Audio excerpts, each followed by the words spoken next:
because those are just all thoughts being produced again by the mind, which is dying in this process.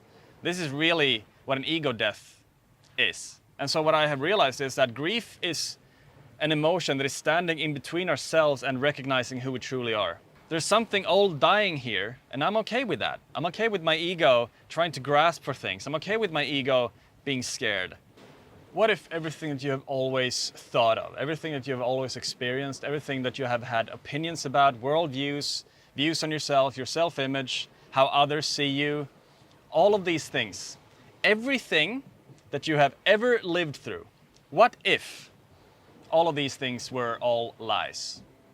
If you consider that is the only thing that you have ever experienced as truth, that all of these things are lies, what would you do? What would happen then if everything was a lie? You know, and if you consider that fact, that everything is a lie, and that that is the only thing that is true, what comes out of that? For me, it's a lot of stillness. It's a lot of peace. I immediately feel like something is opening up on the inside, something that I cannot point towards, something that has always been there, something that is not a thought or a feeling. It's not a part of my body. It comes from behind. And it feels like it's the most true thing I've ever felt in my life. It has an underlying sense of curiosity to it. A drive. It's like, this is the only thing that I really want to pursue, I have found. Everything else that I want to pursue are still there somewhere, but they are not at all in the same magnitude as this type of drive, this curiosity. And what I'm talking about is obviously just being aware of awareness outside of the mind. When all thoughts fall away, when we can call out all thoughts as lies, and when we just rest in that space of awareness, it's like, what is really going on here? What is really happening if you take away everything, all the ideas about yourself, all the opinions? What's left? And then resting in that space may be scary, maybe feeling like you're losing your mind, or that you're gonna die, or that you're going insane, or that you have no idea what reality is anymore. And that is okay. That's okay. It's not the truth, because those are just all thoughts being produced again by the mind, which is dying in this process. This is really what an ego death is. Realizing that whatever you've had in your mind, whatever you have been thinking about, all the opinions, everything that you thought that you have known for your entire life, these things are not who we are.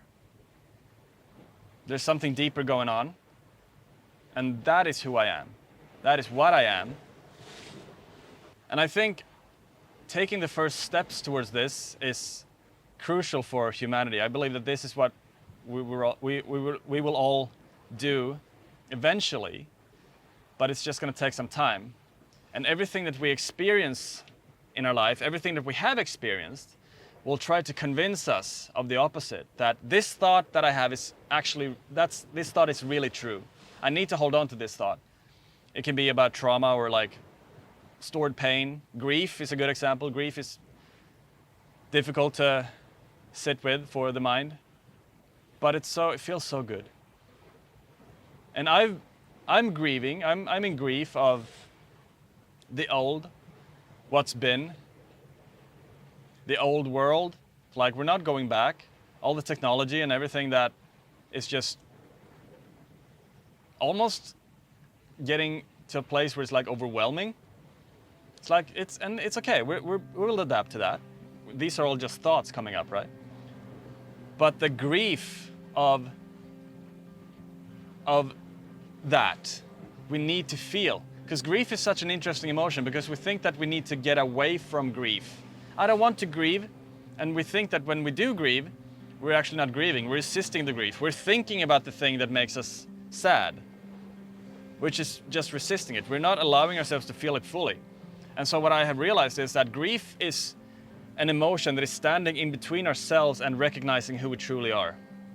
Awareness. We are that, and when we can learn to rest in that space, everything will just fall into place by itself.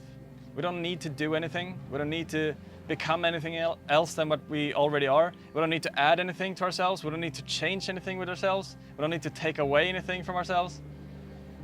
We're already perfect. But it's just recognizing that which is opening up inside of ourselves.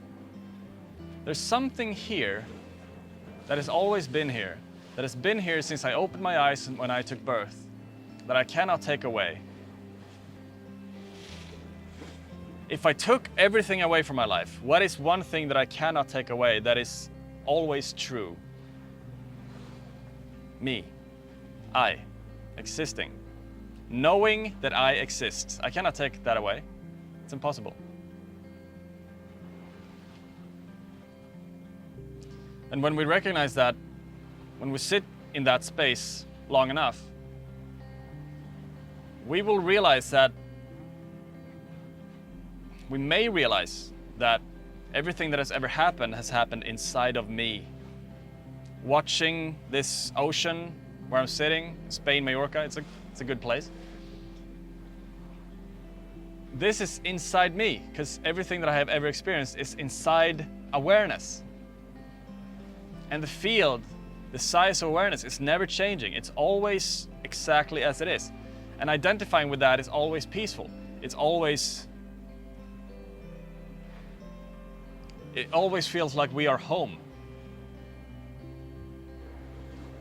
But we will lose that sense of being home. We will become unaware of it when we start identifying with this again. When we're not allowing ourselves to grieve things. Letting go of things that we have thought ourselves to be. It's like, I'm not this unworthiness that I've been carrying around for so long. I need to let that go. I need to end that. I need to allow that to end. And grieve that. Grieve that identity. Or grieve the single life if you're entering a relationship. Or grieve the old state of the world. Or grieve the fact that whatever perception you have had on reality is not the truth. To grieve that, and that's okay. And when we allow ourselves to feel that fully, we automatically just enter this space of awareness more and more. And we will realize that the grief is not my enemy, it's also happening inside of me. It's all just a part of this thing that we all are. And so allowing ourselves, giving ourselves permission to enter our new state of being. There's something old dying here, and I'm okay with that. I'm okay with my ego trying to grasp for things. I'm okay with my ego being scared.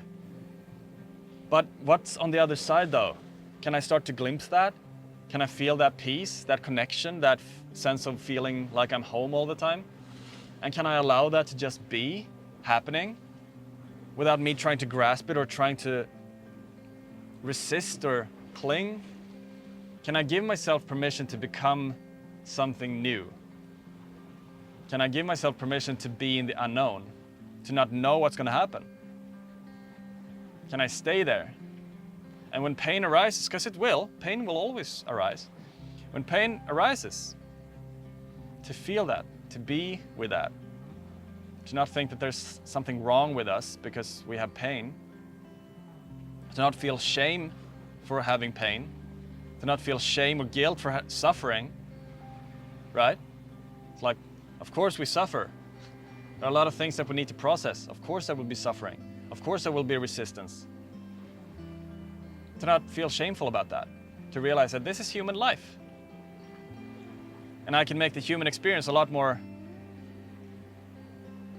peaceful and meaningful and purposeful by allowing myself to be exactly as I am. With pain, with pleasure, with everything. And to come back to the recognition that all of these things happen inside me. if everything happens inside of me, pain, pleasure, opinions, beliefs, fears, everything, why do I choose to not love it? Why do I choose to hate it? Why do I choose to resist it? Why don't I open up to pain? Why don't I allow the ego to do whatever it needs to do to try and stay alive, to try and keep me safe, as it's done up till this point? And then just recognize the fact that, okay, this old paradigm is shifting, it's dying, and then I allow myself to enter, I allow the new paradigm to enter me.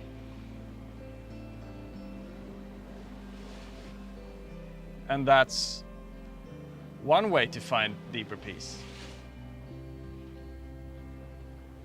If you're interested in coaching, click the first link. If you're interested in guided meditations or to just support my work, click the second link. That's my Patreon. Thank you for watching. Subscribe if you want to, like and comment as well. And I'll see you.